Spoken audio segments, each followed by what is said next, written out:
Welcome to another episode of Pels and the Blender. It's your boy Davis. Man, it's been a while since I've done like an actual Pels and the Blender episode.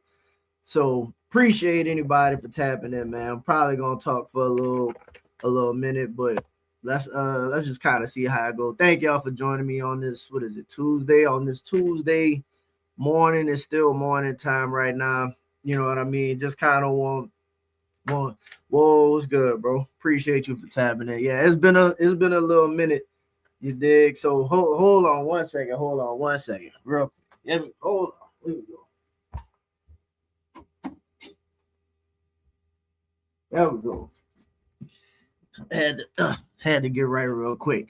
Man, yeah, appreciate everybody for tapping in. It's been a little minute. I've been doing a bunch of the shows with Chaz and then been like busy with work and stuff like that. So I hadn't really got an opportunity to do one of these. So kind of just wanted to kind of get back to it, get into the flow as the season start to wind down and start man, look, we ramping up for the all season. Well, actually ramping up for the playoffs. You know what I mean? That's getting ready to kick off, even though the Pels won't be participating, right?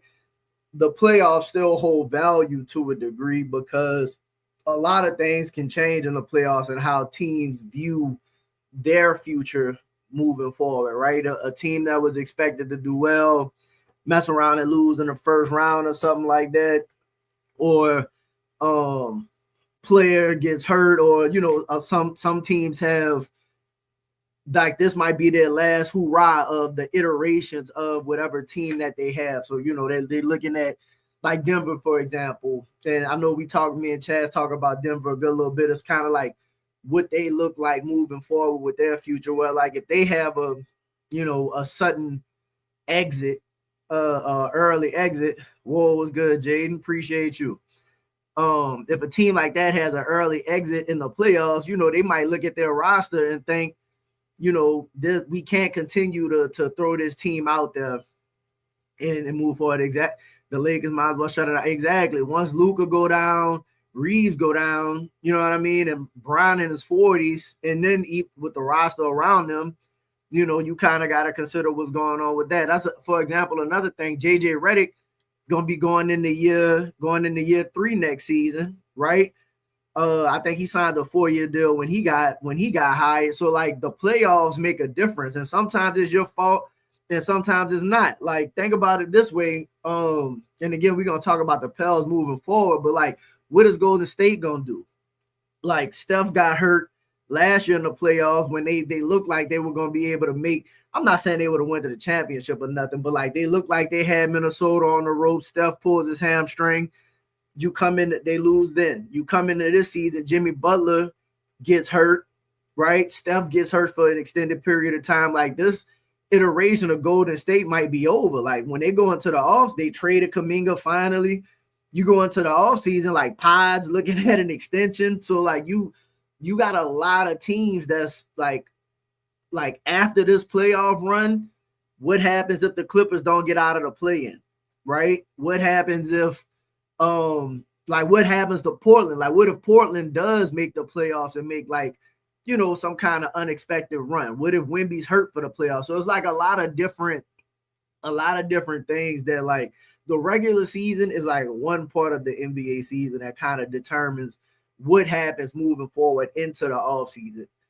The playoffs is almost like a completely different season in the way good teams, or sometimes you're not as good or you're not as close as you thought you might be. So you kind of have to take notice of that from like a Pelicans perspective, because if one of those teams, like if a potential star player doesn't have a good, not a star player, but like if a potential player doesn't have a good showing for a team that's, maybe close to the cap, or, close to the second apron or something like that, you might have players available that weren't originally available. So you kind of got to take notice of the playoffs and from every team's perspective, just kind of see how it plays out, the landscape and everything from draft pick perspective. Like perfect example, the Pelicans last season were hurt by whoa, what's good, bro? We gonna jump into that for sure. I know we've been talking about that a good bit. So like last season, for example, the Pelicans had a holding on to Indiana's pick. Like this team looks like a team that's about to, I don't want to say win the finals, maybe, it's up in the air. You in game 7, you trade that pick away, and then Tyrese Halliburton tears his Achilles, and it just changes the trajectory of everything going on. So it's kind of like you almost can't make certain moves until like the playoffs are over, because you don't know what the status of certain teams will be until you actually get into the offseason and stuff. So the playoffs absolutely matter. Every team that's not OKC, San Antonio, Detroit need to either go all in or tank. Ain't no in between. That's a good point too. That's a good point too, because the way that the CBA is kind of set up, there's really, you said like there really is no in between. So like a team like us, for example, if you constantly floating in that I'm not really good enough to be good, but at this point though, like the Pelicans are bad enough to be really bad, but you're not paying like tax level money, so you're not really all in either. Like that's a fucking terrible place to be, because you don't have no destiny, like you don't have no goal, there's no path right now. And that's the part that's kind of tough with those kinds of teams. But like again, man, San Antonio, while they look good and this is a great season for them, Wemby get hurt again. Wemby been hurt every season he been in the league. I know they said Wemby might have hurt his shoulder, but if like Wemby missed playoff time or something like that. So this season got cut short with I think it was the blood clots or something like that. He came back from that. The season before, which was his rookie season, if I'm not mistaken, I don't remember if they shut him down, but I know he was hurt throughout that season as well. And if anything goes wrong, I know like Chad said yesterday, they think he hurt his shoulder or something. If he's hurt, like it changes San Antonio's trajectory. Also, what happens like with the emergence of the number 2 pick, Dylan Harper? Do that like make some of those like De'Aaron Fox more expendable, like Harrison Barnes, Devin Vassell, Champagne, like some of those players, like San Antonio, Detroit. When Detroit paid Jalen Duren, what happens to their roster, right? Like, so it's even those teams, you still gonna have like some things that they're gonna have to decide in a little bit too, because you end up like Boston, to where either you win it, right? Like they paid all of the money, but they won. OKC right now paid all of the money for they paid Chet, they paid J-Dub, they brought in McCain. Like they in a really good situation and they look like the best team, but we've seen the best team lose. Like you saw the 73-9 Golden State Warriors go down in the championship. So like they are a Shea sprained ankle away, or Chet missing some, like they're equipped to win, don't get me wrong, but you just never know how luck plays a big part in winning these championships, and like where you at and like the status of your franchise and stuff. So like again, man, moving forward, which is like the title of the episode and everything we're talking about, like what do the Pels have to do moving forward? And for me, the biggest thing they need to do, or one of the biggest things you kind of need to do, is you just kind of need to decide, right? Decide. And I give Joe Dumars something, not a pass. I don't want to say a pass, but I always thought that this season was more like an evaluation season, right? The issue is when you trade the pick and you don't put protections on the pick, Pels need a tank.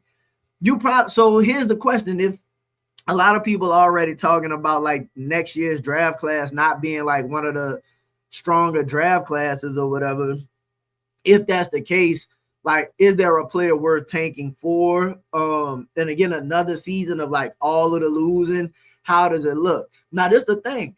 Depending on how you go about losing, right? Like it'll make the difference. We need a good 2-3 season flat out tank, possibly. So, and like, so how are we going about tanking? So, for example, if the only move you made was, let's say you hired the coach that you wanted to be the coach of your organization moving forward for the next, I don't know, 4 or 5 years or whatever. You hope that guy, is going to be around long term. But like, let's say they hired a coach and it was like, all right, we gonna tank, or try to acquire quality players through the draft, essentially, because we ain't gonna say tank. Now, another thing with tanking is, depending on what they do to the rules for how the lottery goes, it might not even make no sense. You might not even be in a position to tank. So that's another thing that, like, you kind of got to wait and see how it plays out. For example, if they do one of the suggestions they were talking about where they flattening the odds, like no matter whether you a 10 seed, like if you like the 10th worst team or the second or third worst team, then like tanking is not really, like, it's not really necessary at that point, right? You just go out there, roll your team out, and then see what happens. If you end up with like the fucking 11th pick and you could jump up to 2 or 3, then that kind of changes where you are. So that's a interesting like element of moving forward. How do they proceed with like building this team? It's like, okay, if the draft situation and how the lottery works changes, then the strategy on moving forward will change as well, right? So that don't necessarily mean that they go all in or they try to get significantly better, but it's just another piece of the puzzle. Like, because like as of right now, the way things stand, I'm not moving the Bucks pick, right? Like, there's a lot going on with Milwaukee right now. And this is like if the Pelicans like part of moving forward, like the plan and everything. If the Pelicans, as of right now, let's say the current state is like the lottery stays the same. If I'm the Pelicans, I can't like move that Bucks pick for sure, because that team like absolutely looks like Giannis is gonna be out of there. And I don't know what they're gonna get back for Giannis, but like it don't seem like a situation that's gonna be like the Bucks look like they're gonna be ready for some form of a reset, right? And you owning the potential future of that organization where it's different. Like, I think the Bucks future is very different from what the Pelicans thought their future was.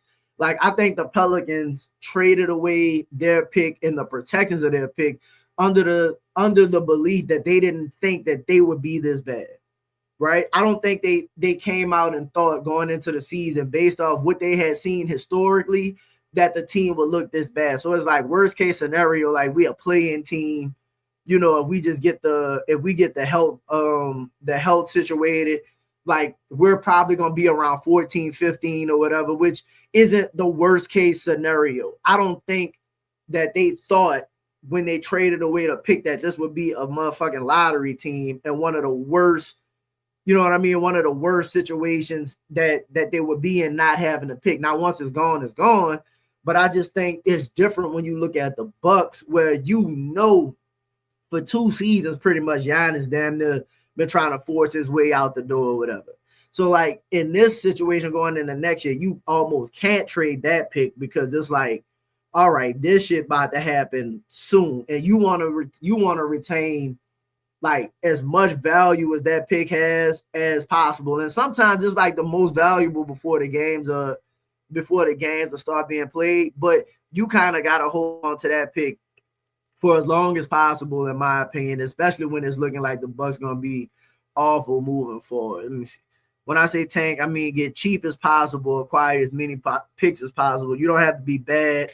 We have too many high-paid players to still be this bad. That I 1,000% agree with. So you either take the one or two options, right? You either, yes, man. Go downstairs. That's shooting the video. Thank you, man. Love you. Close the door. Thank you.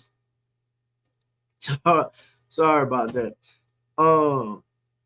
So like with the Pelican situation is they I know, dog. I know that's how it be. I forgot to lock the door, so you know that's kind of how it go.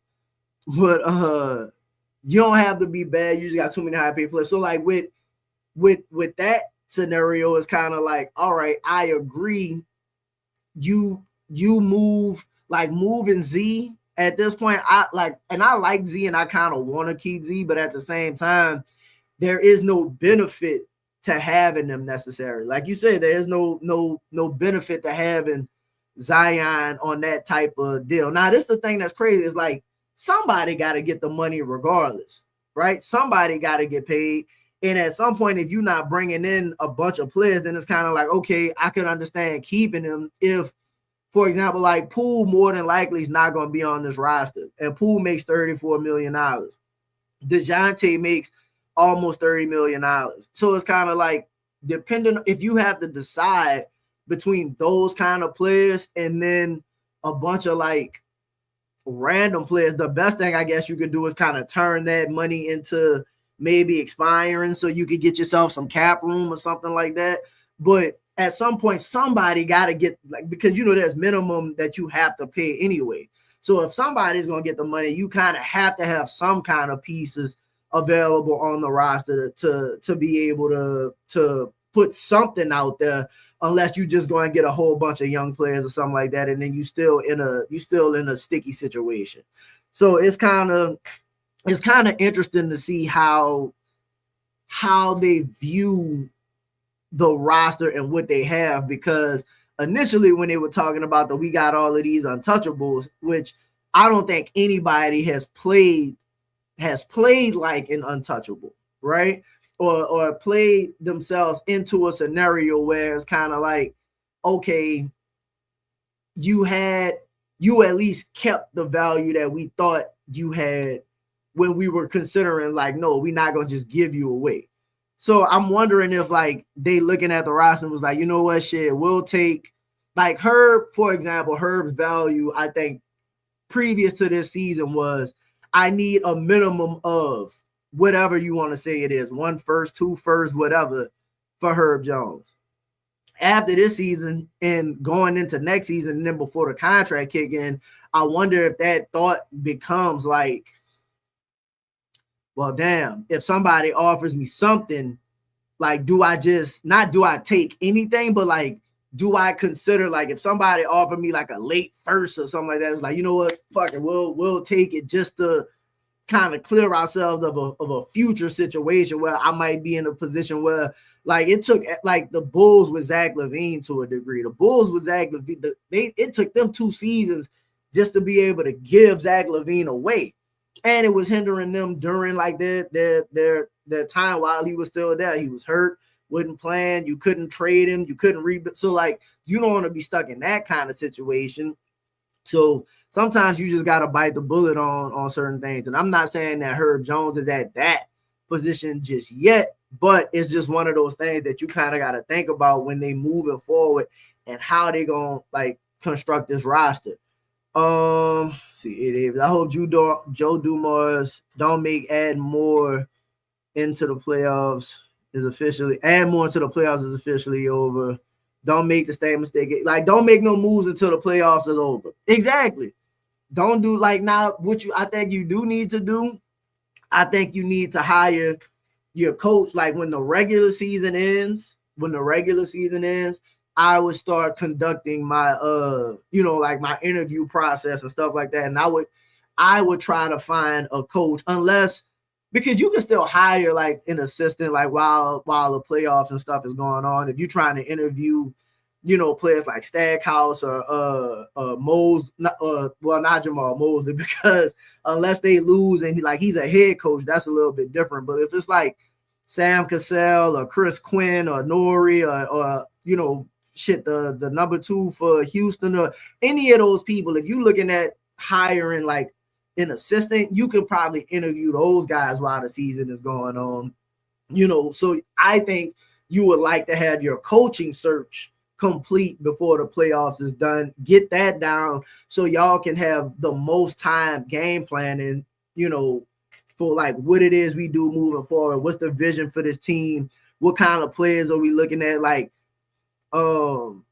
kind of start getting an idea of the actual game plan. And I think the coach that you hire, like, you have to have an idea what your game plan is when you interviewing people. You kind of have to say, all right, look, this is kind of what we looking at. Like, because I know we asking from a coach, like me and Chaz have the conversation. He's like, well, what does the coaches view the roster? If I'm the coach, I kind of want to know where you view the roster.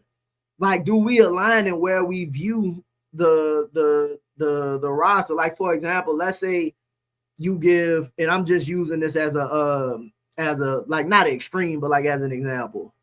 I look at the situation with the Nets had with D'Angelo Russell, Catherine Jack back in the day. I would love to have a team built like that until we find. Now, see, that was and they kind of, what happened to them, they had a core that they were building, and then all of a sudden Kevin Durant and Kyrie Irving say, we want to come play for you. And you can't just turn down, if you're the Brooklyn Nets, Kevin Durant and fucking Kyrie Irving. So that really kind of put the like changed the trajectory of the Nets, and they haven't really been able to rebound, since then. They come in and they say, we don't want the coach you have, we want our coach. All right, so then you do that. Like, so now they move off of the coach that they had, who was what's your boy name, man, that's coaching in Cleveland right now? Because he was the guy who was coaching that team, if I'm not mistaken, at the time when it was making their progress. They had a coach, young players, a style they were building. KD and them come, then you got to trade away a bunch of picks and stuff for James Harden, and then all of a sudden the stars decide to roll the fuck out on you, get hurt. Quinn Snyder wasn't that coach. It was what's the dude name, man? The coach for Cleveland right now.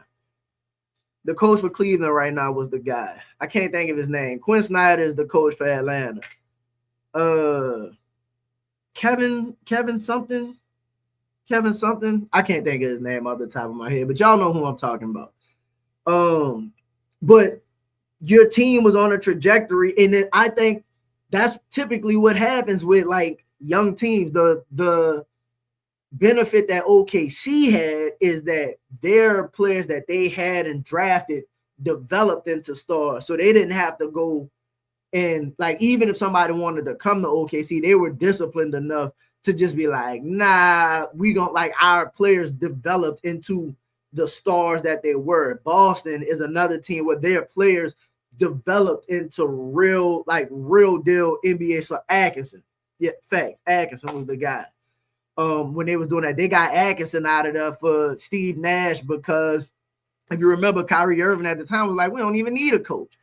And that kind of put them in a situation like we coach together. No, that shit don't work like that. So you learn from like the mistakes of a team like Brooklyn, who had some potential, and it just didn't work out because you kind of jumped the gun. But again, like, if Kevin Durant at that time and Kyrie Irving at that time say they want to come play for your organization, it's incredibly hard to say no to that situation. So, but to your point though, like, it would be nice to have a team built like that. But it's kind of like, who do we consider those guys, right? Like, is Zion a part of that?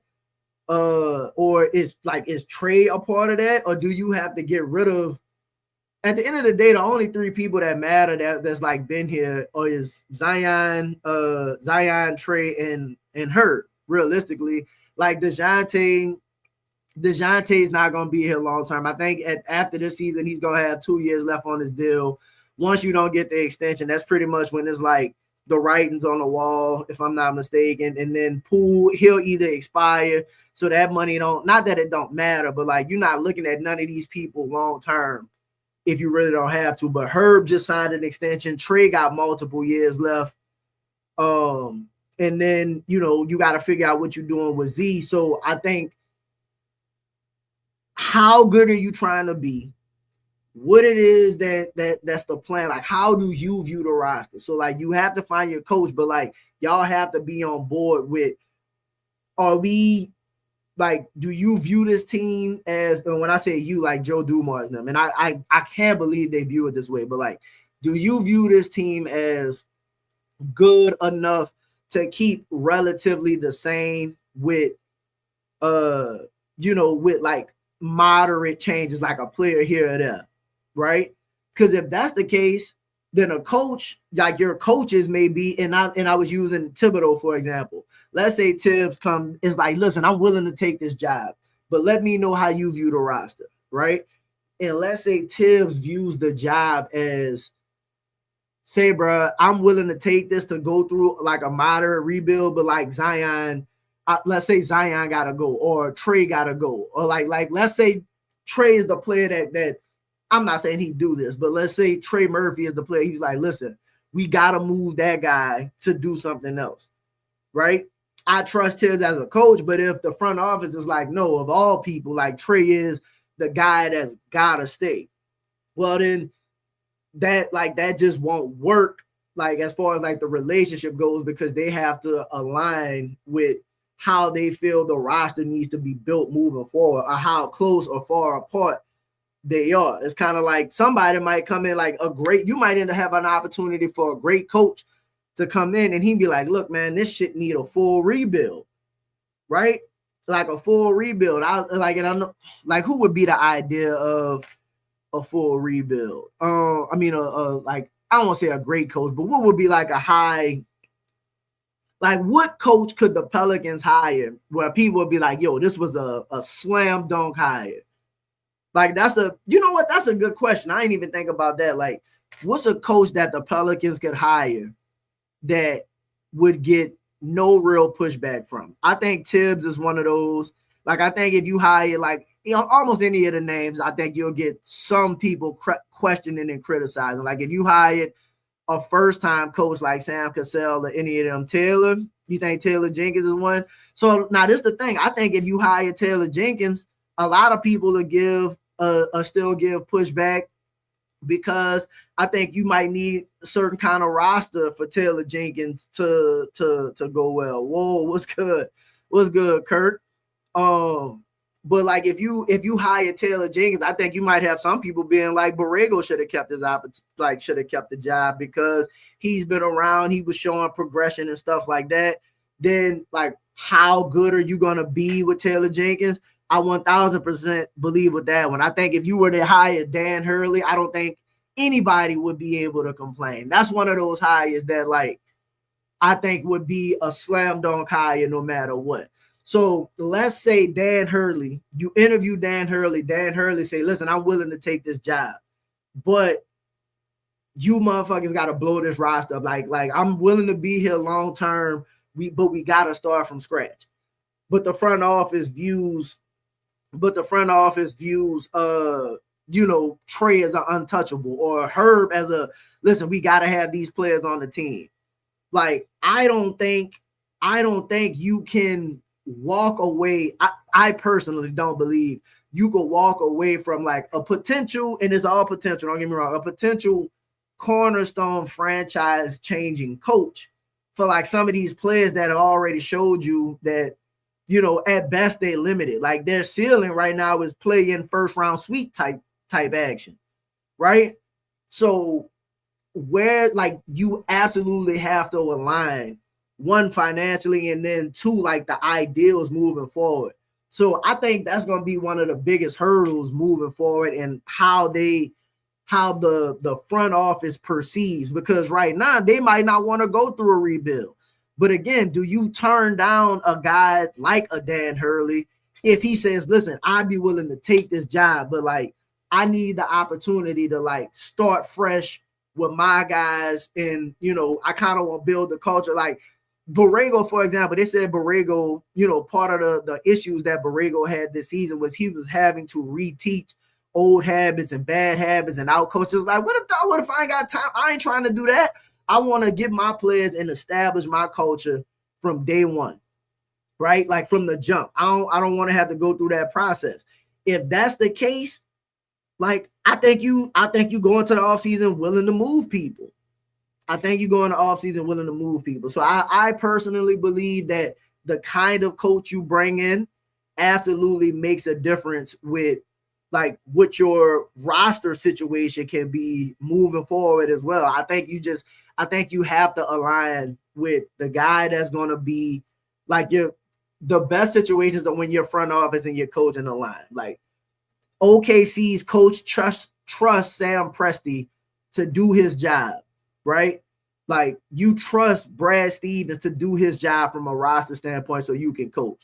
Like you have to be in lockstep for everything to progress the right way for this thing to work. That's the only way it's gonna go. If not, you end up with the Mike Malone Denver situation where it seems like everything's successful, but you fire your coach right before the playoffs, and then you go and fire your GM. You just like, you know what, fuck it. We rather start from scratch than deal with this continued BS moving forward, even though you're a perennial contender either way. Let's see, Bill with a bunch of high picks that haven't panned out, need fresh starts. Kuminga, fine players. Essentially, you do what Atlanta doing right now.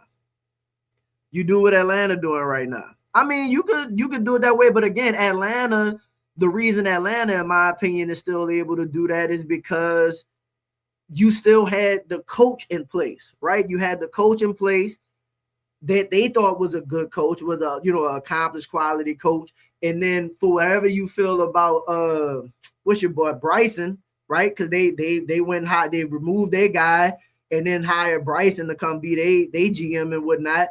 And Bryson had the foresight of knowing the Pelicans and the workings, right? Because they said that well, Joe Dumars said that I called every pick from like what I think it was 10, every pick from 10 and offered them the same trade to go up and take Queen. I think if Bryson Graham is not there, even without the protections, I don't think anybody thought the Pelicans would be that bad. So Bryson, just knowing the Pelicans, he was like, nah, that's gonna be a shit show. We'll take that deal to move back. And you see it's already panning out. So like, again, man, who do you have in your front office and the coach that they decide to go with makes a huge difference. We talked a lot about the Mike Malone the Mike Malone hire. I personally don't believe that you lost Mike Malone necessarily. Like Mike Malone, while I think is a good to great coach, I wouldn't necessarily go as far as to say great from Mike Malone. I think he's a really good coach. I think he's a quality NBA coach, but like, I just don't know if like Mike Malone necessarily, like it's the same situation. Like if Mike Malone get here and say, hey, I need you to make more all-in moves because I'm not trying to do that. Well, what if they don't agree on like the style or type of player and stuff like that? All of that stuff matter. And then for all Mike Malone's success, right? All Mike Malone's success in Denver, you did win the one championship, but I said this the other night, a lot of teams have won one championship, right? Especially when you got arguably the best player in the game right now who's been on a unbelievable tear. Like, so it takes a lot to be consistent, but at the end of the day, you just need a lot of things to go right from the coaching perspective. But I personally don't look at it like you lost Mike Malone, to be honest. Now how I do view the Mike Malone situation is, and this goes to this point, appreciate they have to bring the Brinks truck for Dan Hurley, 10 million minimum. I think for them, because I think the price of good coaches is going up, right? Like the days of hiring a good coach and like him being $3 million, $4 million, that shit dead, bro. Like you're not getting nobody to come here and ruin their future for that kind of money. And that's not to say when you're an assistant, it's not a significant pay raise to go to making whatever you're making, maybe $1 million or less to $3 or $4 million a season or something like that. Yeah, it's a significant pay raise. And if you do well, you might have opportunity. But at the same time, like, what if the roster isn't good? Like, what if you don't trust the organization to put a good roster around you and it fucks up your record and like what you look like and what you put out there to everybody? Now you never get another opportunity to coach again. Because that's pretty much what it looked like. So if that's the case, right? If that's the case, I think you have to up your money that you're offering, for a coach, right? To be able to come in and say, okay, if I'm gonna put my future on the line as well and believe in this organization and take chances and all of that, like, dog, I need at least, I think you got to start the conversations at least 6 to 7 mil, in my opinion. Like the floor got to be like 6 to 7 to come and take this job. And it just, that's just what I believe. And if Gail, to a degree, is not willing to do that, then I just don't know. Like, for example, and this is an extreme, but let's say, because Dan Hurley right now is similar to like the Coach K when Coach K was at Duke, right? And I understand Duke got the bigger name or something like that, but how much you think a team would have paid for Coach K to come be an NBA coach? If Dan Hurley is willing to come to your organization, you gotta break the bank to do it. If Gail doesn't understand the value of bringing a coach like that to your organization, like what it does, then like at some point, like a lot of people say, you'll just never get this right. Like you can't even be that cheap. Like I know they say she's in the horses and stuff like that, but like think about it, bro. Like if you had an opportunity to hire, or like for her to purchase like the best horse, the best racehorse that like available, like you're gonna have to break the bank to go do that. It's the same thing with the coach, and then they just gonna have to understand that like it don't just like you gotta put your money where your mouth is. And if you get an opportunity, even if you gotta go buy a guy like that, like if you get an opportunity of him to be like, yeah, listen, you throw $9 million at me, I'll leave UConn right now. Shit, I'll go find the $9 million. Go find the $9 million. That's the way that should work, in my opinion. So moving forward, you gotta get, and especially if the thing was they had interest in Mike Malone, but you couldn't get it done because you couldn't come up with $7 million. That's unacceptable, in my opinion. But that's the way that the franchise moves sometimes moving forward. So you have to get Gail on board with like opening up the checkbook. And if like her and Joe Dumars, who like, if you willing to hire Joe Dumars with no real executive search, no true interview process or nothing like that, if you was just willing to, because of your relationship with that guy, just give him that job, then I think you should at least be willing to trust his word and say, or at least do whatever you can to make sure he's successful, and just do whatever it is that he wants. If he's like, look, I ain't gonna overdo it for you, but like, this is what I need. On the strength of that's your partner, like that's y'all people, like get a man the money and then move on from that, especially if we know that you got the expansion money coming down the line anyway. You know, if you talking about upgrading the stadium and all of that's supposed to produce new revenue. The idea that hiring the coach, the right coach, a big name coach, that's going to help you sell tickets. Now, you got to be smarter than just thinking about what it is you looking at right now from like I got to pay this up front. But like the return on the investment is what it is that you looking at. Let me go through a few more of these real quick. If Borrego had to do all this work, what the hell is he doing here as an assistant? That was my point. That's a great point. That's my point. People was like, he had to break habits and do all that. And it's like, well, and I understand, a lot of people like to say Willie Green was extremely stubborn. And I could believe that. But this is the thing that I'm about to start asking the question about Willie Green, right? Willie used to call this team soft all the time. And it used to bug me that he called them soft as often as he did, because I'm like, bro, that's a reflection of you, right? Like, that's a reflection of leadership, coach. Like you know what I mean? You get what I'm saying? So you got to have a little bit of that too. But like, was Willie really wrong to a degree? These dudes do play hella soft. Like you could tell, like mentally they weak. They're getting bullied in the fourth quarters. They don't run their sets. They don't stand up tough defensively and stuff like that. So when Willie was like, hey, solid, like, I get it. For example, Willie Green early in the season was like, I don't have room to play Derek Queen right now. And I'm not saying that Willie was right by saying Derek Queen didn't deserve no minutes. But I guess if you ask some people and how DQ has been looking, because again, like DQ didn't even really get an opportunity for no training camps or nothing like that. And how some people view DQ, and like they might feel like, man, look, Willie wasn't wrong. Not saying that you necessarily had centers that you should have been playing over him, but some people would be like, yeah, Eve should have got that starting job consistently, or Derek Queen's minutes shouldn't have been as high as they were at certain points of the season.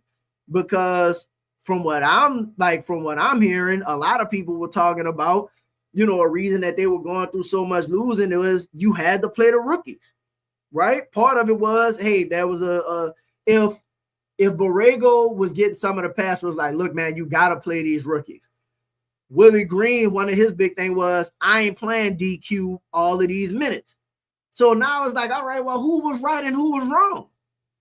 Or was Willie Green more right than we thought he might have been at the time? Because I'm not saying that I view Willie Green as a good coach, but like in hindsight, when you listen to some of the things that Willie Green was saying, like during his time, it's like, well, shit, maybe he wasn't wrong. And if Borrego's making some of the same mistakes that Willie Green was making, maybe Willie was right to not listen to his ass. You know what I mean? Like you probably could have been a little bit better. And I think working together is always good to try and compromise and make strides or whatever. But from what I'm seeing, Willie probably like, there's no reason for me to listen to this dude. He don't know shit. So I don't want to say Willie Green deserved no bell. I think he deserved to be fired. And like the fact that like going into a situation where you possibly could replace the coach, both of them, I think you needed to wipe everything out anyway. Gail to G to upgrade at coach, absolutely. But we gonna see. Like I think you're gonna have to really get this thing on the right situation. Last game tonight in the blender, will I be in the building? Probably not. Probably not. Man, this team then quit, to be honest. So like, and then depending on who you talk to, like if you watch the show that me and Chaz did last night or whatever, shout out to Louisiana girl out there, you know what I mean? She was giving some really good insight, and like you notice that the team quit, but like again, it feels like sabotage from everybody, like, which is another reason why I'd be willing to clean house. When you think about it, moving forward, think about this for a second. If you have how do I want to word this necessarily? Because if you have guys in your building that's not committed to the franchise, like I personally been saying most of the season, I think Zion just not trying to get hurt so he could get his money. Well, realistically, if that's the case and you're not playing hard every game, do you want that guy to be a part of your franchise? If you got DeJounte saying, listen, I'm not willing to come off the bench, like I'm not doing it, or you forcing yourself to be subbed back in the game, is that a guy that you want like long-term in your franchise, or even anything remotely close to your young people? You know what I mean? Herb is a possibility that Herb was like, fuck it, I ain't going back in either. If all of those things are like true to a degree and there's dissension and all of that, then, or if Borrego is intentionally fucking up rotations and stuff like that to kind of sabotage, because everybody understands the situation with the pick, right? You still need to win as many games as possible. All of a sudden you had all of this momentum and then you start playing some good teams like we've been saying, and then everything just goes to shit. You might need to just clear out everything. You might need to clear out everything. So I don't think I'm gonna be in the building tonight. I might go just to be able to get like a really like a good last look and kind of get a sense for like the feel for the team. Because bro, when you go to the games, you hear a bunch of stuff. You see like way more than you can from watching it on TV and stuff like that. So I might go. If not, I'll let it be known. If anybody wanted to go, man, want a ticket or something like that, y'all hit me up, bro. DM me on X. I give my tickets away all the time. Get Julian Reese averaging about 20, bro. Like, I'm dead serious. Like, and again, shout out to the Julian Reese situation. That was DQ center at Maryland. Like, that was a great find by Washington, but you don't know what's gonna happen with them. Washington trying to compete next year, so they might have found them a backup center, but like that might be something you could pull off or consider. You know, he one of them DMV boys, so maybe that is something you could look at. I would pick Dan Hurley if I was a team with multiple picks and young players. I think you could become a team with multiple picks and young players. You just got to commit to doing it. If you said today that your young players were Fierce, Queen, technically Missy's kind of young, but I don't even really believe in Missy. But let's just say Missy's kind of young. I don't know how you feel about Bryce.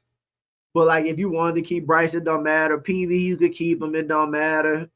Mainly you talking about Fears and Queen, and I do agree that Fears has made the most of this season. So moving forward, I think Fears has been the brightest spot with this season, even when he was, I don't want to consider it struggling, you know what I mean? When he was going through like just a regular rookie season, and even DQ to a degree is going through like a regular rookie season, but I think Fierce had the right mentality most of the time, the right energy most of the time, the right focus. You've seen even when he struggled, like work through it, like you can see the things in his game starting to develop, like, and like the mental starting to catch up a little bit more to the physical. He's starting to have a lot more understanding. So like, if you come in with the idea that like, okay, I got like a possible future starting, I don't want to say all-star, but like, let's say Fierce has the potential to be like a good, I don't want to say high level, because when I think high level, I think like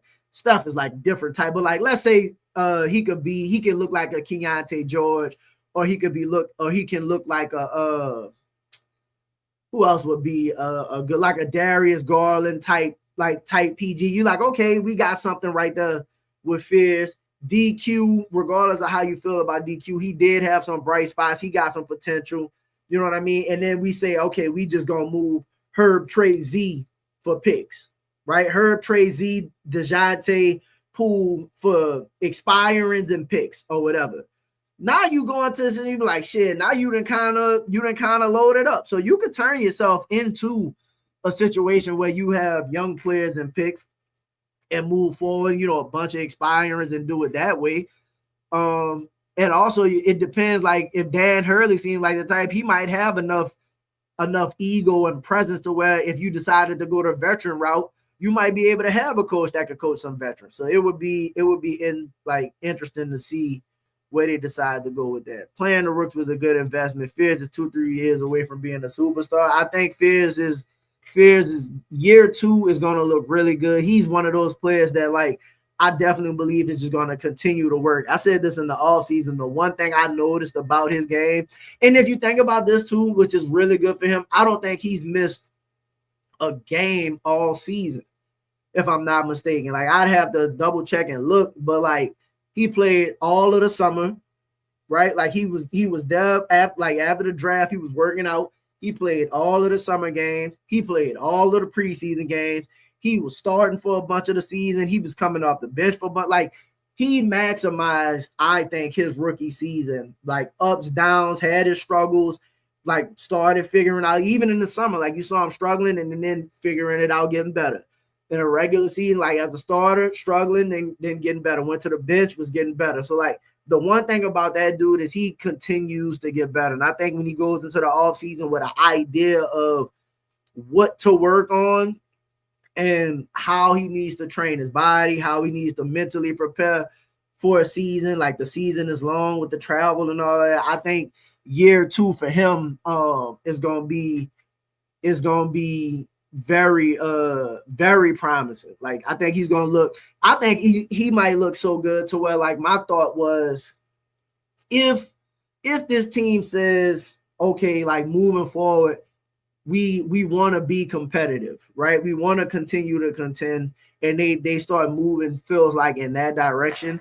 Unless you go get a player like Ja, right? Like unless you go get like a star point, like a true star point guard or something like that, then I personally think that like if I'm choosing between DeJounte and Fears, I'm taking Fears to start most of the season. DeJounte might be a little bit better right now, but year two and what I've seen from him, I trust his future. I trust his path.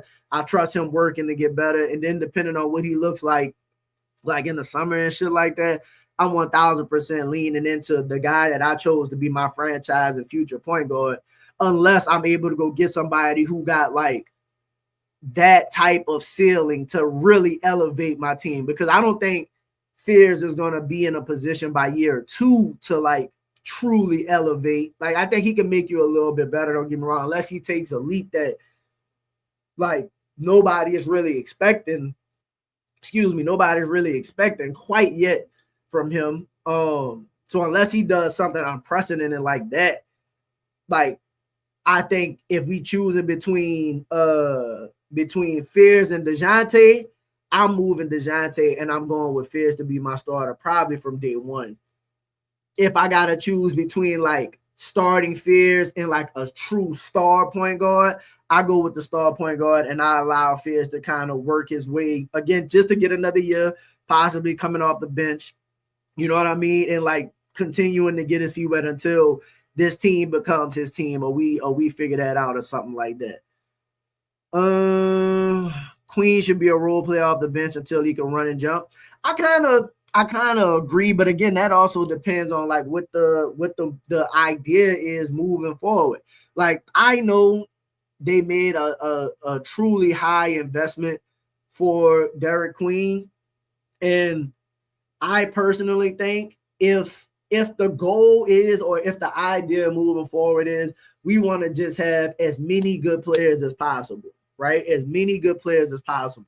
Then you could have a situation where Queen comes off the bench or is a role player and like stars in his role. There's plenty of players that come off the bench and are like truly effective for teams. Like you saw, and this is very different, but like you saw Jose like be a star off the bench. Manu Ginobili, damn near, like I don't know if Manu went to the Hall of Fame or not, but Manu like a Hall of Fame 6 man, right? Fucking Jamal Crawford, like a legendary 6 man. Lou Will, a legendary 6 man. And I'm not saying that Derek Queen has that kind of impact, but there are players that like can come off the bench and like completely change like their value. Jordan Clarkson for the longest time like had found his niche as like an impactful 6 man to where teams was bringing you in just for that. So like as of right now, depending on how they decide to move forward, if he embraces his role and dominance, you could still be a 28 to 30 minute guy off the bench, close games and be impactful, but you gotta put yourself in position to play and lean into that and be more versatile and whatnot. So like, I agree with you to a degree. So I think like when they took Queen, I think the idea was to get as many good players as possible, because even if you say, okay, we gonna run it back. Let's say you turn Poole into 2 players. Let's say you turn Poole into 2 $15 million players. One of them is a starting center, or like Poole gonna be 34 million. So it don't even have to be like 15 technically. It could be a $20 million center and a $14 million wing, right? Let's say you turn Poole into that. Well, now your bench looks very different when you have your starting lineup could possibly be something like, and this is just an idea, right?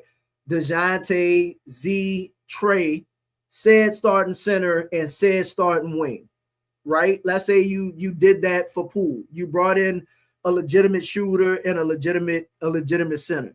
I'm not sure how much Nikhil makes this season, but think about it. Like Atlanta brought Nikhil in and Nikhil look like he damn near about to win most improved. You get what I'm saying? So it's doable for you to get somebody around those numbers and they come in and produce. But if you did that, then your bench looks like, you'd have Fears off the bench, which we talking about, look like he got some real star potential. Herb off your bench, Sadiq off your bench, Queen off your bench, Missy off your bench, like Carlo off your bench, Bryce off your bench. Like now you start looking at a team that might, I'm not saying how much they're going to compete, with a new coach, but like that team just looks a little differently than what it is they look like right now.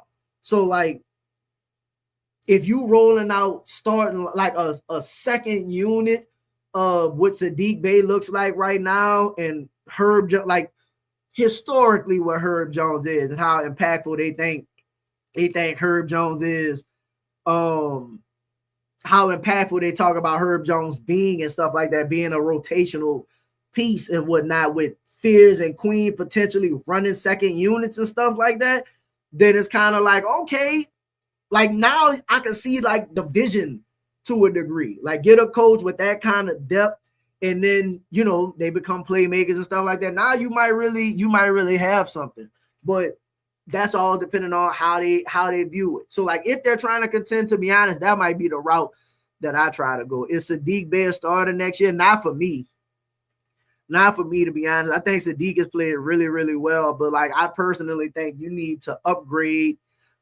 Like I'm trying to turn Sadiq, like his production this year and his impact this year, I'm trying to turn that into somebody off my bench. I need somebody to be able to give me what Sadiq gave. Like, for example, I think the reason the Pelicans have been good in those years before is you have Brandon, who gave you what Brandon gave you, right? Brandon was still 20. And then you had Trey coming off the bench who was still 17, right, at the time. So if I got 20 in my starting lineup and then I got another 17 coming off my bench, like my team is just a better overall team. Like you need what CJ brought you in the starting lineup, and you need whatever like Trey was like, if Trey could supplement what CJ did from a shooting standpoint. I think that's the way to go. Moving forward, like with this roster and how I think they should consider constructing. What I think about Fizz moving the shooting guard and getting a PG, maybe a 6'6" PG. If so, that's an interesting thought, and I've thought about that. But I don't know. Like I don't know if you could do it next season. But there were times where I thought him and Poole like could play next to each other, and it looked okay. I thought it was like enough offense or whatever. So like I didn't necessarily mind it, but I think it would depend on who the other guard is. Like example, if I put Ja next to, and I know Ja got his shooting issues and stuff like that, right? But if I put Ja next to Fears and Fears continue to shoot as well as he can shoot, but thinking about having that much speed, people being able to collapse the defense, especially if Fears look like what I think he looks like, I don't know necessarily if you could win, but it would look similar to how what's their names, man? How the Sixers use Maxey and VJ, and you see how fucking dynamic those two look. Like when you got Maxey and VJ out there, and neither one of them are tall, but they downhill at all times. You know what I mean? Just causing havoc for your defense and stuff like that. So I would consider it. Just depends on who like the PG is that they consider bringing in. So it might not have to necessarily be a 6'6" guy, but like, what is your impact? Like, what's the skill set? I guess would be, again, like even with Garland and Mitch. Garland and Mitch are both, not granted, Mitch is great and Garland is a really good PG too. But like you saw them dudes running the like go be with good coaching, right? And they did have a center. Mobley took a step and all of that, but you saw them go be a number one in the East. We ain't asking you to be number one. I'm talking about, dog, can you be a 6 seed? Can we contend? Can we get to 42, 43 wins, 45 wins, something like that? Push for the 50, something like that. So I would consider it if you're talking about it's enough talent and the cost to acquire the talent wasn't like overblown.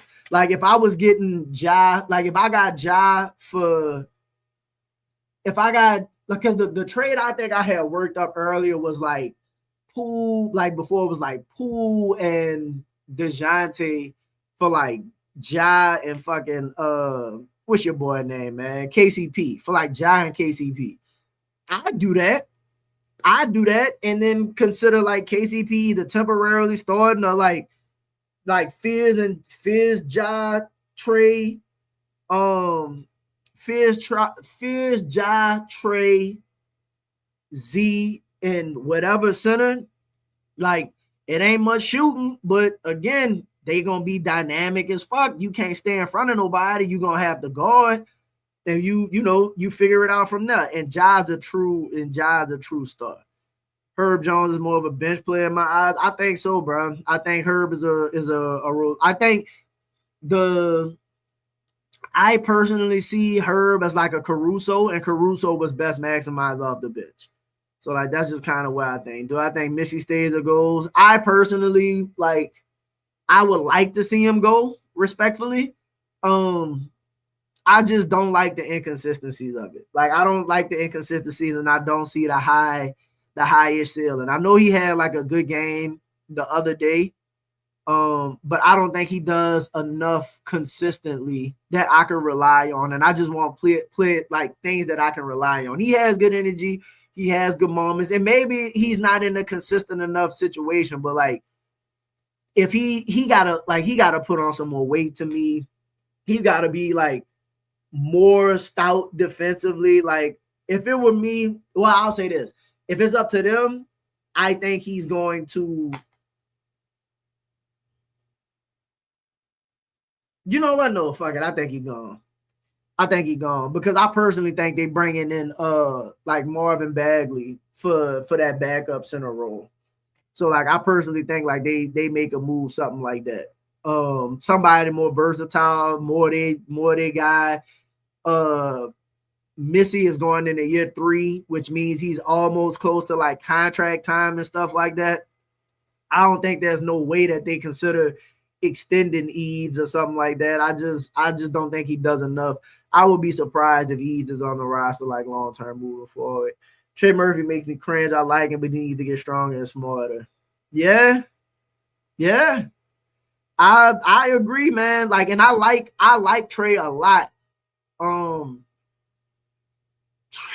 What is it about Trey, bro? What is it about Trey? I don't know. He don't like, and I like Trey's game. But I don't know if like it's not reliable because he's consistent. Like I think he's too. If Trey was like our 4th best player, then like your 4th or 5th best player, then I think you got something, right? But like Trey being a 2 and the way he looked this year being a 2. Like I think the one thing you found out this season moving forward from everything is that I don't think Z is a 1. I don't think Trey is a 2.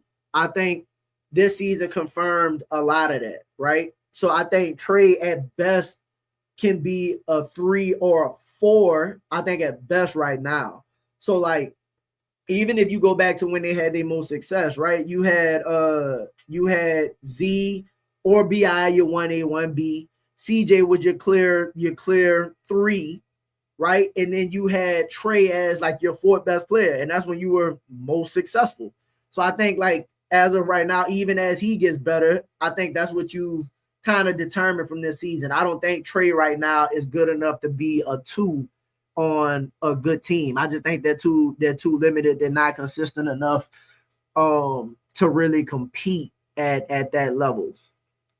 I wish our Pelicans were better right now because Sadiq, in my opinion, should be the most improved player of the year. so bad nobody's gonna realize it. I think he might get a couple nines, but like you said, he is they so bad to where it's like it just won't matter. But I think like he's another bright spot of the season. Like there's a couple bright spots of the season. I personally think Fears is the biggest bright spot of the season, in my opinion. I think it's Fears. I think finding Saddiq Bey, because again, Saddiq Bey, like people talking about extending him, you technically ain't gotta extend him right now. He on the books for $6 million again next year. And then you could see if he could repeat this process and stuff. Like, can he repeat the production? But Saddiq Bey off your bench, right? That's a win for you this season. I think you got rid of your coaches. That's a win. We got to see about the second one, but I think like making it clear that the coaching needs to go. I think that's a win this season.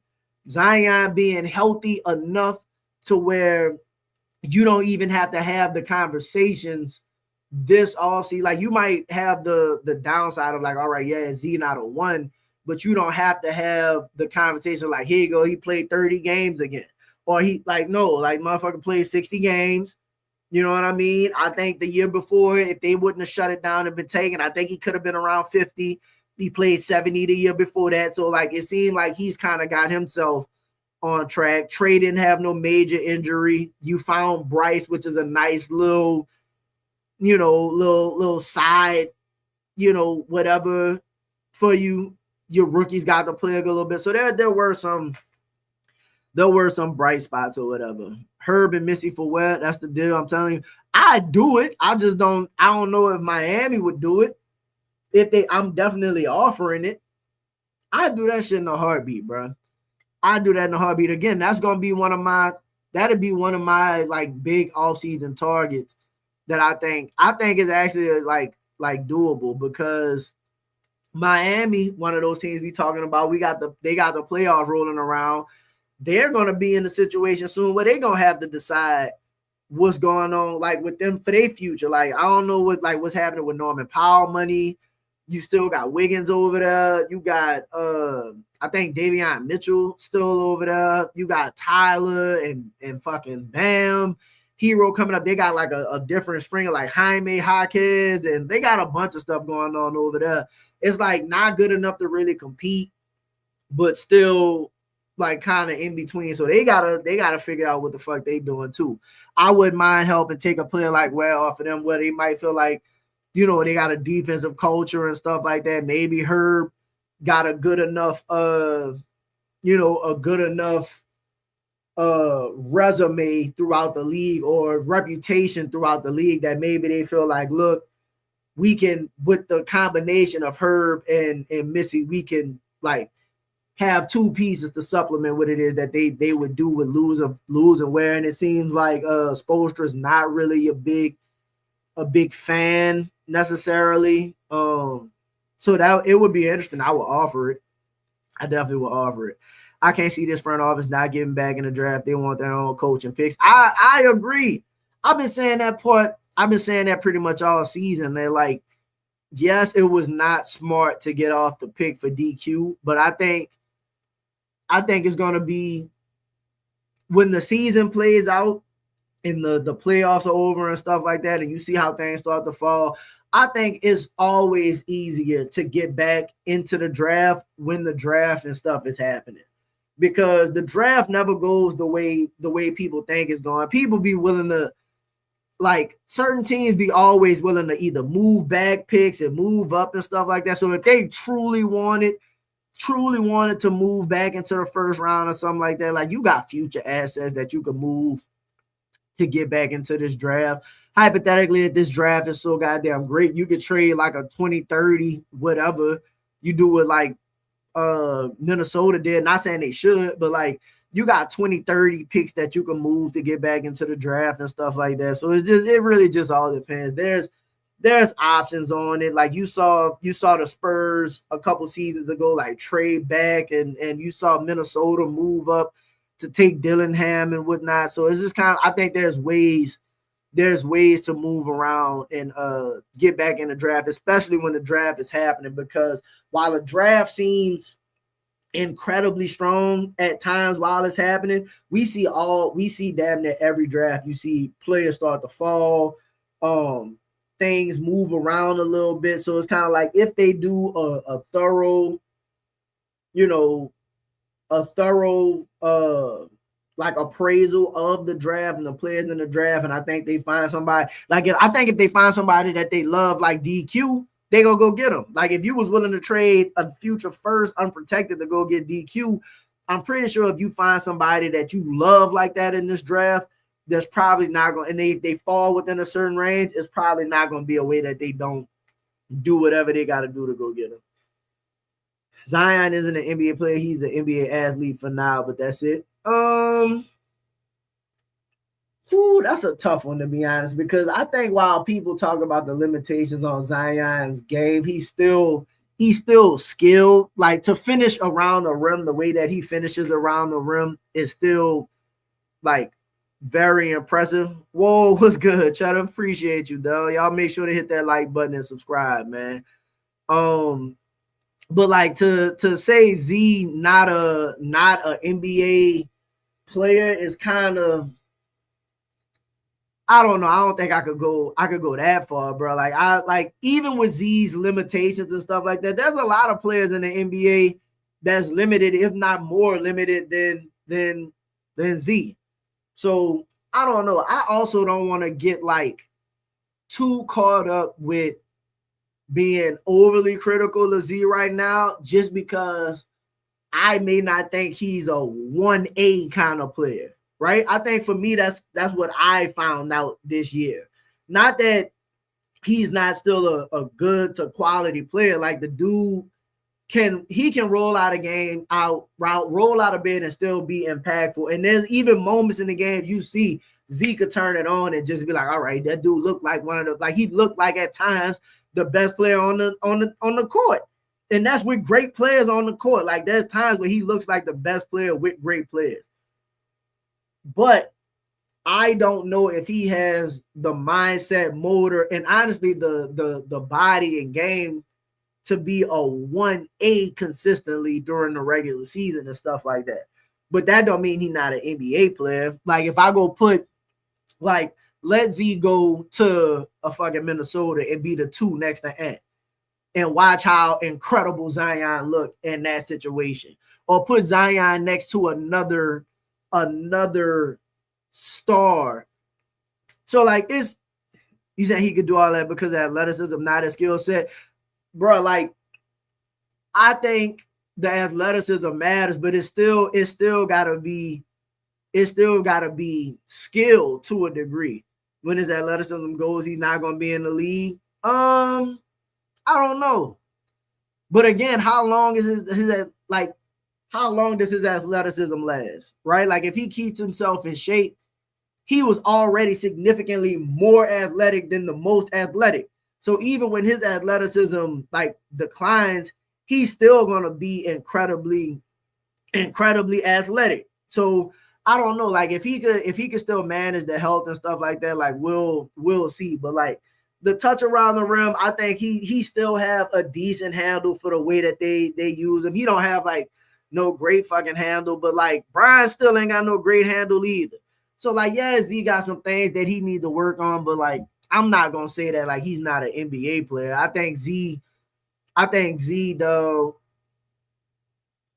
I think Z don't have the mind of a 1, which is okay once you decide and you determine that he don't have the mind of a 1. Go now, you just need a 1. Like you need a coach that's like just a psychopath, and you need a true star player that's a psychopath. You get those 2 things, and then I think it'll be fine. But like if Z was your 2, with the ability that Z have, bro, like you really could put yourself in like a really good situation. You know, why sign a player to a contract extension and then a year later we talking about trading players away for Herb? What is the point of extending if we're trading them away? I agree. That was like, if I'm gonna talk about like mistakes that the front office made this year, and a lot of people say this, that like if they would have done nothing, they would have been in a better position than doing anything, right? Like if the only thing they did was draft Fears, right? Draft Fears. I'm talking about no Sadiq Bey trade. You could live without having Sadiq Bey if you still had CJ, McCollum, what's your boy name? Kelly Olynyk, and I think Bruce Brown was gone anyway. But I think if you still had CJ and Kelly Olynyk, like you could have been in a decent enough situation. You let that money expire. If you don't trade the Indiana pick, maybe Indiana tries to be more competitive, but then you end up with Fears, and then you got the Indiana pick, and then potentially your pick. You could tank properly. Like I think not extending Herb, you go into this. Like if you don't extend Herb and Herb would have had the kind of season he had, you go into this season with Herb on it expiring, and you like, you know what I mean? Like either somebody could, you act for Herb probably would have been more valuable in that situation if Herb was on like had 2 years left and going on and expiring. Like some team probably would have been willing to be like, look, he about to expire. But at the same time, like I think you would have been able to, I think teams would have been willing to like take that risk to trade for Herb Jones for 2 years for expiring. Now it's kind of like you might end up stuck with him. So I don't know why they did that. I don't know why they made the Hawkins move. You could have let Hawkins expire as well. So again, those are some of the negatives, and hopefully moving forward they learn from some of that, because you're gonna have like right now Jordan Poole's is gonna be up for extension, Z up for extension. You don't have to extend none of those dudes. Like you don't have to extend none of those dudes. So you could just do nothing. Sometimes doing nothing is better than doing something and letting it kind of play out. Let me see, what was that? We're talking about Z. Z did all that in a contract here. What happens when the break is guaranteed? I don't know. I think it's interesting because I think if the money was guaranteed, I think he actually plays more reckless than when the money is not guaranteed, in my opinion. It's like the way his contract was structured, how I view it, I think his contract was structured for him to play it more safe than to be more reckless, right? Because his stuff was based on like games and all of that. Like even when like, and that's the thing about Z, even when Z was fat, right? People talk about Z being fat and all of that. He was still productive when he was fat. Like, yeah, he might have had some bad games, but like this has been maybe what the healthiest we've seen Zion, and people talking about this the worst I've ever seen him like as a player. You talk about his skill and all of that. He don't drive hard and shit, but like when he was fat, he was more dominant. And I'm not saying that he needs to go back to being fat, but I'm just saying like the way that his contract was structured is one of those things where it's like, listen, bro, I gotta get these games played. I cannot play with like the reckless abandon that I typically play with. I think if the money was guaranteed, I think you would see him being like, my career is good. So like I can go out and play clear mind, clear conscience, and go do whatever it is I need to do. But that's just my opinion on it. That's kind of how I know if it was me, that's how I would look at it. That's how I would look at it. And people say it's like, oh, you know, he hasn't earned the right to do that, which I understand. Like I understand the thought process behind that. I truly do. But at the same time, like, though, if you already on the last legs possibly of your career, right? I done lost the shoe deal. I ain't getting that money. If I do not play a certain amount of games, they can cut me. And if they cut me, people had already been talking about they should just cut him before this date, or they should cut him before, you know, certain money became guaranteed by him playing the games. It had already been a discussion, right? They should move on from me before my contract or whatever. Like Zion is more tradable now than ever. If he was playing, even if he was playing great, right? Because what was the thing about Z? He plays great, but he's not reliable. He's constantly getting hurt. If Z gets hurt got hurt again without securing an extension or securing like some guaranteed dollars, dog, like he might not ever look at a payday similar to what it is that he's on moving forward. Like they'll fucking cap you out. Like you see them do it in the league all the time. So if I'm Z's advisor, I'm just like, dog, look, do your thing, but you gotta be as safe as possible. Like you got to. I'm sorry, like financially, like responsible, like for your future and your family and like the generational wealth and all of that. Like I'm not going out here getting hurt, and especially when these dudes suck. Like why? Like why am I going out there killing myself? I can't even get them to pass me the ball when I want to. Right? I'm open on a break, they ain't passing me the ball. I'm not going hard for these dudes. I'm just not. I'm sorry. The season was, brother. See, they started 2-12, dog. The season was over early. And if you remember, he was playing great in the beginning of the season, got hurt. And by the time he got, like, he was like in and out early in the season. By the time he got back, the season was over. Fuck it. I'm trying to get these games played. That's just me. If Z is 25, if he add a million posts before you 28, you have a long career. Yeah, you gotta add some stuff. He gotta shoot. He really just gotta shoot the ball. Z limit himself, not adding to his bag. He would be a top 3 or 5 player. Possibly. I did an episode like when I first was starting these, and was like, where does Z rank in the Western Conference as far as like amongst like the stars in the West coming into this season? And like obviously you couldn't put him in like the top 5. Like you couldn't put him above Joker and SGA. Some of those dudes. Who else? Steph. I couldn't have him over Steph, Luka. So that was 5. But I think like especially at the time, like if you look at like impact and whatnot before coming into this season, I had him on par with like Wemby. Wemby hadn't done nothing. Who does Portland have realistically that's better than him? What other teams you got in the West? Like Ja, I had him on par with Ja. Z behind Cooper Flag. I mean, you could say that right now after seeing Cooper Flag, maybe. And how Cooper has looked this season. And the thing about Cooper, too, Cooper is super empowered in Dallas. Shoot whatever you want, dribble whatever you want, do whatever you want, and we gonna make it all work. And he didn't have a Kyrie Irving out there taking shots. He didn't have fucking Anthony Davis for like most of the season or like that. Who Cooper deferring to? And then he had Jason Kidd out there doing it. Now listen, you saying Zach LaVine better than Z and Denny better than Z.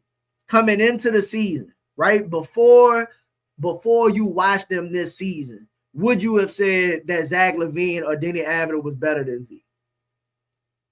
No. Like at least in my opinion, I don't think you say that because again, Denny hadn't done nothing to say he was better than fucking Zion. And Zach, what has Zach done at the time to say he was better than Z? So like that we're talking about now watching Z during this season. It's like, oh, Z limited, Z don't have this, Z don't have that. But like coming in, so and that's my point. Like this season, I think Zion had did himself so much of a disservice to where it's kind of like, yeah, I don't know what Z is. I think we just kind of can confirm like, yo, you can't be the best player on a team, right? But me watching him, go back and watch like the first couple games of the season, though, and like look how he looked against Wemby. Look how he was even in the preseason, how he was grabbed. Like he don't even, when I look at him in the beginning of the season, like the preseason and the earlier parts of the season, like the way he grabbed rebounds, like he used to go up, grab a rebound, smack it, and I'm on the break. When the last time you seen him even grab a board like that? Also, like when the way he used to shoot the passing lane for steals. Like, I haven't seen him just shoot the passing lane for a steal, feel like in like months almost, and you, bruh, almost every game you used to get the Zion steal with the wide open fast break dunk. Like, you haven't even seen that. And to me, it's more like, it's like effort. You haven't seen him really even trying to do those things. And that's not that doesn't look good on him.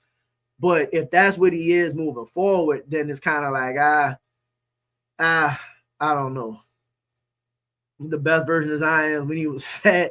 We thought this version of Zion being skinny was going to be the best version. And no, fat Zion, bro, I'm telling you, like, fat Z, because this is like, it was hard on the body being that big. But fat Z was coming down the lane. Ain't nobody want to stand in, and they still don't want to stand in front Z. But if you saw fat Z was still jumping out the gym, moving people out the way. Like, it's just different now. Like, I don't know, man. I don't know. It's gonna be a Denny better than Zion this year. Yeah, I think Denny had a better year than Z. I think Denny had a better. So I think you can say some players can have a better year than a player, but I don't know if that necessarily makes them a better player than somebody else. If that, you know what I'm saying? Like, Denny 1000% had a better season than Z, in my opinion. And he's definitely more skilled and stuff like that. He might fit a lot more systems. But I also think if I put Z next to a star, like a true one, I think Z can have more impact than if I put Denny next to a one. I think Denny at best is going to be like a 3 or a 4. Like, I consider Denny to look like Trey to a degree. Like, Trey can fit almost any roster and look really, really good. I agree with that. But that don't necessarily mean that Trey can be fucking Jaylen Brown.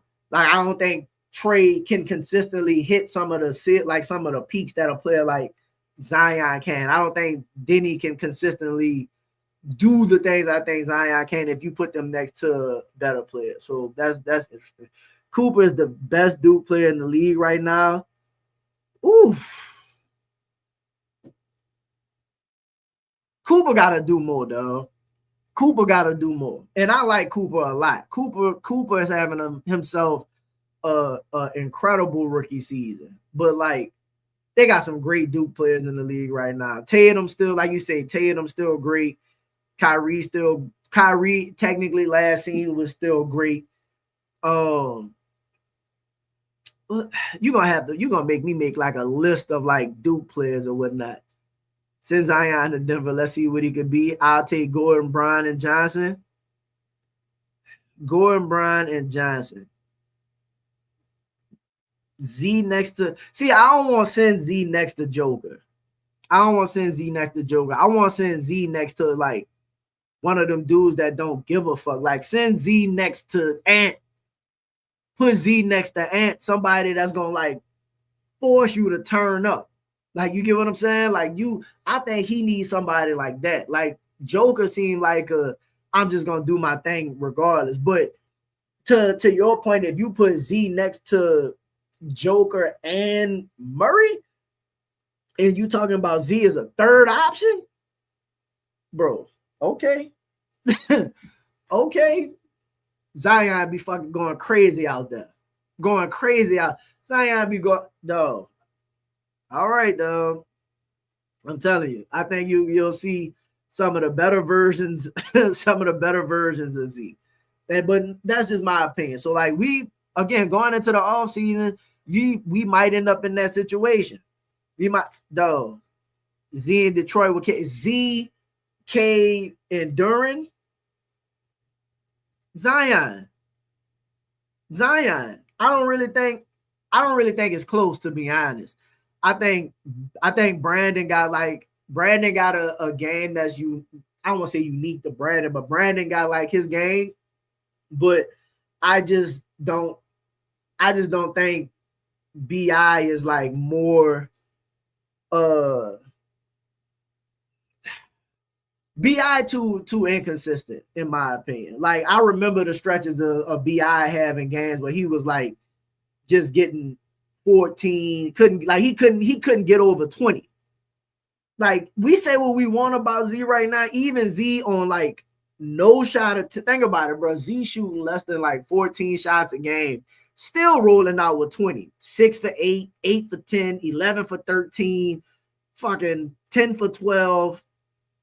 Like, and everybody just kind of like, bro, we just want you to do more of what you're doing. He's just like, no, right? That don't mean he not balling. Like, just think, man, stop it, man. You don't mean this. You don't mean this. You'll take McDaniels and Highland and some picks. Well, I don't think they got no more picks to give. They didn't done away with their picks. But McDaniels and Highland, dog, I'm telling you, bro, y'all go ahead, fuck around and give Z to Anthony Edwards and watch Ant come up out that West. Watch Ant come up out that West on y'all. All he need is somebody like that. Like, so do y'all think Julius Randle is better than Z? A lot of people probably say yeah, but like, do you really believe Julius Randle was better than Z? That's interesting. No, okay. So that's kind of where it's at. Like, though, if you gave Z the Rudy Gobert rim protection, like, give Z the Rudy Gobert rim protection and the Anthony Edwards number one, I got it option that people got to worry about, shoot that bitch and all of that. Though, when Z could just go terror, like, you gotta build a wall to stop Z, but like, what do you do with Ant if you got a Z that you gotta deal with? No, I just, man, come on, bro. Come on, dog. It was what NBA coach out there on the market that can use Zion in this roster the best way. I think Mike Budenholzer. I'm not giving Mike Budenholzer no job, dog. I think Mike Budenholzer has done enough, respectfully, and I personally don't believe in none of Mike Budenholzer's philosophies. Like, he had a great run with Atlanta. He had a good run with Milwaukee. But I think his time is up, and you saw how quick the Suns got him up out of there too. I'm not giving Budenholzer no job. With NBA head coach available on the market again, man. If it's me, the guy that I'm going to get is Thibodeau. Like, I don't think they're gonna interview him. I don't think he's gonna be the guy. But if I had my pick, who I would choose, I think it would be him. I just think he's proven, he's shown enough, he's done it enough different ways with different kinds of rosters.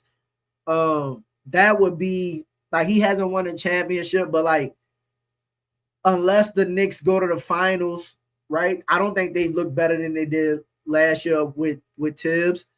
I don't know. That would be my guy, and I don't even really know what the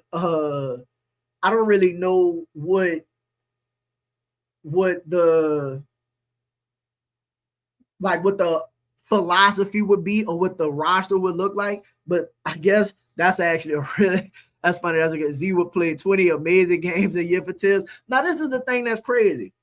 Stan had 44 minutes per game. 1,000. Now, Stan was similar to what Tibbs was like, and in my opinion, that's when you saw the most productive Zion, right? Like, he had, what time is it, man? He had Z fucking point Zion. He created point Zion. He had Z playing 30 plus minutes a game. I think at the time it was like Z's most game played in the season, right? And they were on a like, Z needed somebody shouting at him in the discipline and all of that. So like, if you had, like Coach K said, that's what he needed. Stan said that's how he is. But then you hire soft ass Willie Green and then James Borrego, and it's just kind of like, no, like that's I don't think that gets through to that kind of player, which is why I think he got along, or they said he had the good relationship with Joe Dumars. So it's just gonna be. I think if they do decide to keep Z, they're gonna look for a coach that has that kind of demeanor to maximize their best player. Why I think Budenholzer would not be a good choice. Why do you think? Why do you believe in this coaching style? I just don't, bro. Even when he was winning, I didn't think he was good. Like when he was in Milwaukee, he wasn't really making no adjustments. Like me personally, when I watch Mike Budenholzer, I just think he do a whole bunch of nothing. That's basically what it is for me. Like I just don't think he do nothing, right? And he had some really good rosters. So that's why I used to be so frustrated watching Milwaukee play from time to time, dog, because they just didn't do enough of nothing. And that part was frustrating for me. So I couldn't, and you again, man, you seen him get removed, okay, he got let go and coaches get fired, but like I don't want to retread like that. Like Mike been around for a long time, man. I think you need like some fresh ideas for this particular team. Even if you reconstruct the roster or whatever, I think you need like a fresh mind to look at this. Unless you're going to get, well, not even unless you're going to get, like I said, I think Tibbs, like Tibbs is not a fresh mind, but Tibbs has a track record of success good enough to get you started. I don't ever think that you will win a championship under Tibbs, but I think Tibbs is good enough to get you started in the right direction to like just what we trying to be, just a consistent playoff team, getting better every season. I think that's the kind of guy that you need to kind of help jumpstart your organization. Like Tibbs helped set Minnesota on the right track until Jimmy Butler blew that shit up. And then it just was kind of like, all right, like it's time to go do something else. Then he got the Knicks, and then he fixed the Knicks. And then the Bulls had really been good since he was gone. So, like, I think you need somebody like that can just stabilize and get you going in the right direction, get your culture going and stuff like that. So, Z need a right-hand shooting and footwork drills. Now, another thing, and we'll close with this, or start closing with this. I think Z, because we talk about like the work that he need to put in. Again, most of the off seasons he's been working on either not being fat or trying to get healthy. So this would be one of the first off seasons where he can go into a season and actually work on his game. Hopefully we see something produced from that. But like even if you go back to like his early, like his first seasons, like I don't think Z has yet had an off season where he finished the season healthy and came into a season like ready to go. I think this would be the first one. Well, technically, last year he finished healthy and then came into this season. But again, I think you had the contract stuff, and he was focusing on keeping the weight down and all of that. So I don't know, man. It's gonna be interesting to see. But again, if you don't evolve, you die. If you don't evolve, you die. So we'll see if Z chooses to evolve or if that's gonna be it. Because unless they're gonna put a bunch of players around him that can help maximize and like kind of help his limitations, it won't matter at all. And then if it rely on him being the one, then you're just not gonna be as successful as you could be. He's 25, he can run in the next few off seasons, take a leap before he's 30. Bro, this ain't even really a lot of these dudes' primes. They still really, really young. Like, yeah, they've been in the league for a long time. Like, you know, Z been in the league 7 seasons and stuff, but like 25 is really, really young, man. You still have, you know, like a lot of people don't peak until 28, 29 anyway, right? So it's possible you can see better versions of him, but like you got to get the right people around you. Like, and this is the last thing I'll go, and then we'll kind of close out from this. But like to this point, Brian was great in Cleveland, his first go around. He spent 7 years in Cleveland. Great player. Brian got to Miami and turned into a completely different type of player, more cerebral mentally. Had added the mid-range game. Like he had 7 seasons to add the mid-range game. Became a better, like it was like, listen, you got to add the post game to your game. Right? got to Miami defensively. Like, he was great in Cleveland, don't get me wrong, but defensively became a better player, became a more consistent player. Like, I think you can get to a situation where a coach or like when you had like, it's different having fucking Dan Gilbert and, you know, Mike Brown and whoever else they tried to hire for Brown early, and then getting around Pat Riley and, you know, champion D Wade being like, no, bro, this is, you know, Alonzo Mourning around the organization, players like that to help really like help you lock in and we trying to win here. We know how to win. We know how to do it. This is how you do it. This is what we need from you.